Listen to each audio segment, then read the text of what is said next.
Olá, querido aluno, seja bem-vindo na ICD, Escola de Intercessão. Já são mais de 12 anos a qual eu tenho essa missão de interceder pela minha cidade, pelo meu estado, pela minha nação. E como pastor, tenho feito isso já há alguns anos, trabalhando com libertação, quebrando macumbarias, feitiçarias de pessoas. E Deus tem me dado êxito e nenhuma retaliação tem vindo sobre a minha vida. Qual é o segredo disso? Conhecer a Deus, resistir ao diabo e ele fugirá de vós. Tiago, capítulo 4, versículo de número 7. Você, como intercessor, nessa aula, vai conhecer um pouquinho do mundo espiritual e da autoridade que há sobre a sua vida. Querido intercessor, eu quero dizer para você que a Bíblia diz para nós em Lucas, capítulo 10, verso do número 18 ao 20. E Jesus diz o seguinte para nós: eis que vi Satanás cair do céu como relâmpago. Por isso vos dou poder e autoridade sobre todo o poder do maligno, e nada lhes causará dano. Querido, primeira coisa que nós precisamos entender: toda pessoa, todos nós fomos chamados para termos autoridade espiritual. A autoridade espiritual, ela vem sobre você quando você tem uma vida de oração. Segundo, a autoridade espiritual, ela vem sobre você para que você cumpra um chamado. Não há como você ter autoridade se você não tiver vida com o Espírito Santo. Porque a autoridade espiritual, ela precisa portar os dons do Espírito, descrito na epístola de Paulo aos Coríntios. Em 1 Coríntios, capítulo 12, verso de número 9 em diante, vão falar sobre 9 dons espirituais que precisam acompanhar a vida de um libertador. E se você analisar os 9 dons, desde o dom da sabedoria, da palavra do conhecimento, que é a revelação do ambiente, daquilo que está por vir, que o Espírito Santo revela o que está para acontecer. Desde o dom da fé, de trazer existência daquilo que não existe. Desde o dom das maravilhas, dom de cura externa,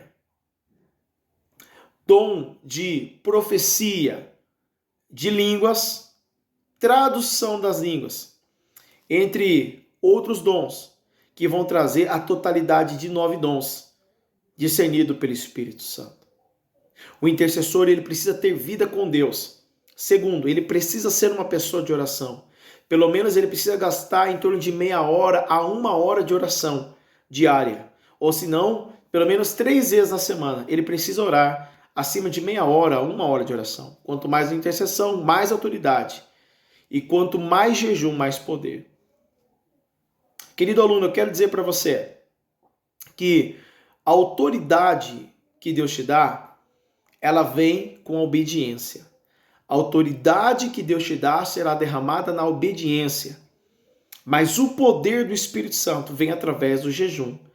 Você não pode ter uma coisa sem ter outra. Primeiramente, Deus te dá autoridade. É no nome de Jesus que você começa a expulsar, refutar as obras do inimigo. Depois, Deus te concede poder para realizar feitos maiores pelo Espírito Santo. O poder do Espírito Santo está direcionado a curas e a autoridade a libertações. Vou dizer novamente, o poder do Espírito Santo para você está direcionado a curas e autoridade a libertações. Bom, a palavra intercessão significa, no latim, intercipor, ceder. Então, a palavra inter, ela é um prefixo, aquilo que vem antes da palavra ceder. Inter, eu estou interpondo entre Deus, a pessoa e o inferno. Então, eu cedo e ceder. Então, eu estou cedendo pelaquela pessoa. Então, não é para todo mundo, querido aluno, que você vai interceder. Não é em todas as guerras que você vai entrar. Porque senão você vai ser retalhado. Olha, 1 João 5,18 diz: quem é de Deus, Deus protege, o diabo não toca. Você não pode ser tocado por Satanás. Mas existem guerras que Deus não vai permitir você entrar. Todas as vezes que os profetas lá no Velho Testamento, iam para uma guerra, Deus precisava autorizar a ida daquele profeta, ou até mesmo a ida daquele rei à guerra. Se você vai ver, Josafá fez uma aliança com Acabe, e o reino de Josafá quase acaba em morte por causa dessa aliança. Então, querido aluno, você só vai interceder por aquilo que Deus colocar no teu coração. Você vai interceder pela tua igreja, você vai interceder pela tua célula, você vai interceder pela tua casa, mas você não vai entrar em guerras em que Deus não te manda entrar. Muitas das vezes você está intercedendo, orando para aquela pessoa e ela não quer libertação. E a retaliação vem em cima de você. Algumas pessoas sofrem retaliações porque não estão debaixo de uma cobertura de Deus. Deus não mandou ela interceder, orar por alguém, e ela sofre as devidas retaliações. Então você só vai interpor e autorizar. Amém? Bom, nós precisamos entender que o Senhor é a nossa bandeira. A palavra em hebraico para Jeová, Nissim, é Deus é a minha bandeira. Você só vai interceder por quem Deus autorizar. Bom, Romanos 8:26 diz o seguinte: o Espírito Santo nos assiste em nossa fraqueza. Intercede por nós com gemidos inexprimíveis.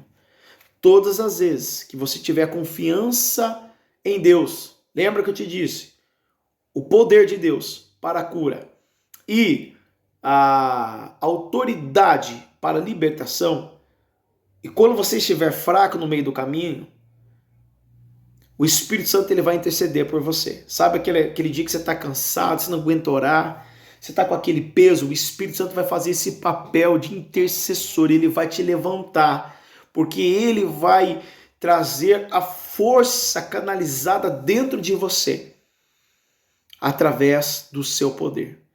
Você pode ler Romanos 8:26, que diz que quando estamos fracos, o Espírito Santo intercederá por nós em nossa fraqueza.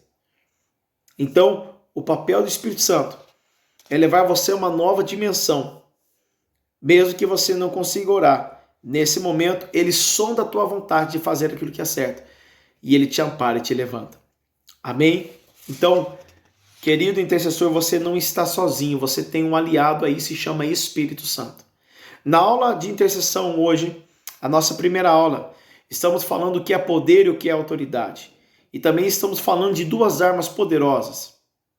A arma de ataque e a arma de defesa do intercessor. Bom, eu quero começar aqui falando que a arma de ataque é o nome de Jesus. Quando você usa o nome de Jesus, não há feitiço, não há macumba, não há demônio que fique diante da tua frente. O nome de Jesus é uma arma de ataque, é um jab, é um ataque, é um soco no mundo espiritual. Né? É um jab com uma direta. O nome de Jesus é poderoso para destruir as obras do diabo. 1 João 3,8 diz isso, que o Filho de Deus se manifestou para desfazer as obras do diabo.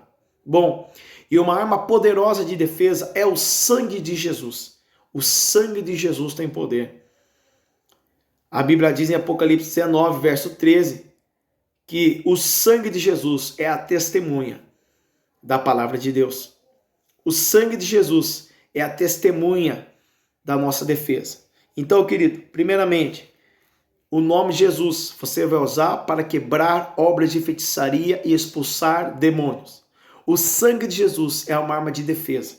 Por isso que quando tiver duas pessoas expulsando demônio, uma expulsa em nome de Jesus, amarrando o valente, dando ordem ao demônio mais forte, e o outro intercessor fica, o sangue de Jesus tem poder. O sangue de Jesus tem poder, envolvendo a proteção de todo aquele ambiente daquilo que está acontecendo. Então somente um expulsa a entidade, o espírito maligno, e o outro clama o sangue de Jesus. Não pode os dois falando sai em nome de Jesus, porque senão há uma arma de ataque e não há uma arma de defesa. Tá, pessoal? Então o nome de Jesus entra como uma arma de ataque e o sangue de Jesus como um contragolpe. Tá bom? Bom, vamos lá. Devemos cobrir as nossas casas, as nossas celas, os nossos pastores, os nossos liderados, os nossos líderes e toda a nossa nação. Tudo aquilo que nos envolve, nós temos que cobrir com o sangue de Jesus. O sangue de Jesus é uma arma de defesa. Coloque seus animais, a sua casa, coloque os seus móveis, os seus filhos debaixo do sangue de Jesus. Se você não tem essa prática, você corre um sério risco de ser atacado diariamente pelo inferno. Peça ao Senhor para colocar muralhas de fogo sobre a sua vida. Você se lembra quando Satanás vai tentar tocar as coisas de Jó, lá em Jó capítulo 1? E Satanás fala: Deus, o Senhor colocou uma seba, um muro de proteção. Essa palavra em hebraico, seba, muralhas de proteção sobre ele. Então Deus autoriza Satanás tocar em Jó, mas não tocar-lhe a vida. Satanás não podia nem tocar nos bens de Jó, porque havia um muro de proteção sobre a vida dele. Então você deve clamar: Senhor, coloque muralhas de fogo diariamente sobre a minha cela, sobre a minha igreja, sobre a minha casa. E essa muralha de fogo, querido, vai proteger a tua vida em nome de Jesus. Depois, anjos. Peça a proteção dos anjos do Senhor. Salmos capítulo 34, versículo de número 7 diz que os anjos do Senhor acampam-se ao redor daqueles que o temem. Você precisa pedir diariamente a presença dos anjos do Senhor, trabalhando pela sua vida, abrindo portas para você. Hebreus 1, versículo número 14, lá ele vai dizer, a partir do 14 em diante, que os anjos nos servem. Anjos não podem ser adorados, mas eles te servem. Você pode dar ordem a ter um anjo para libertar alguém da sua família, libertar alguém da sua casa. Tá? 1 Timóteo, capítulo 2, versículo do 1 ao 4, Paulo diz a Timóteo: orem o tempo todo, orem por pessoas, orem por lugares. Queridos, Deus deixou uma ordem crucial para a igreja, para os filhos. Qual é a ordem essa, pastor? Para serem intercessores. O intercessor, ele não tem medo de entrar na guerra. O intercessor, ele não tem medo de quebrar os altares dos feitiços deixados nas esquinas pelos filhos órfãos. Quem são os filhos órfãos? São os filhos de Satanás. São aqueles que seguem a ele com outras religiões. Aquela palavra que diz que todo caminho, toda religião leva a Deus, é uma mentira de Satanás. Porque a palavra religião em latim é religare, é religado com Deus. Deus não se liga com religiões que não adoram o seu nome. Deus não se liga com religiões que não cumprem os 10 mandamentos que estão descritos no canão sagrado de Êxodo capítulo 20. Uma pessoa não pode ser intercessor se tiver a vida em cima do muro. Uma pessoa não pode ser intercessor se ela não for dizimista fiel. Uma pessoa não pode ser intercessor se ela tiver medo do diabo. Ela precisa estar com as brechas tapadas. Sabe o que são brechas? São aqueles pequenos quebrados que existem nos muros. E todas as vezes que nós temos brechas em muros, provavelmente um vento, ou uma chuva, uma água, ou alguma cratera vai rachar em toda aquela muralha. Então, querido intercessor, eu quero frisar essa aula de hoje, terminando, dizendo que a palavra intercessor é interpor-se, cedendo por alguém. Não é em toda a guerra que você entra. Sempre ore ao Espírito Santo, pedindo que você pode entrar para a intercessão da sua igreja, para interceder por uma cela. Você está pronto para isso?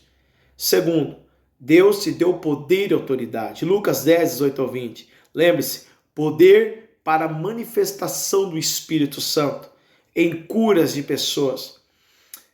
Autoridade para a libertação. A autoridade vem na obediência. E o poder vem através dos jejuns. Você precisa obedecer e jejuar. Isaías 58 é bem claro. Isaías 58 refuta o jejum que não é feito debaixo de uma obediência. Pessoas estão jejuando, mas continuam falando mal do próximo, continuam vendo coisas que não podem ver e continuam deixando de ser fiel a Deus na oração, na vinda aos cultos, e vão sofrer retaliações. Não existe retaliação para aqueles que estão em Cristo. Romanos 8:1 diz: nenhuma condenação há para aqueles que estão em Cristo. 1 João 5:18, quem é de Deus e conserva-se a si mesmo, ou seja, ele não peca. Deus o protege, o diabo não toca. 1 João 5:18. Que você seja um intercessor, obediente para sofrer a sua autoridade do Espírito e jejue para receber o poder. E eu tenho certeza que Deus dará ordem aos seus anjos a seu respeito. Que Deus te dê muita autoridade e poder. Use o nome Jesus como uma arma de ataque e o sangue de Jesus como uma arma de defesa. Que Deus te abençoe.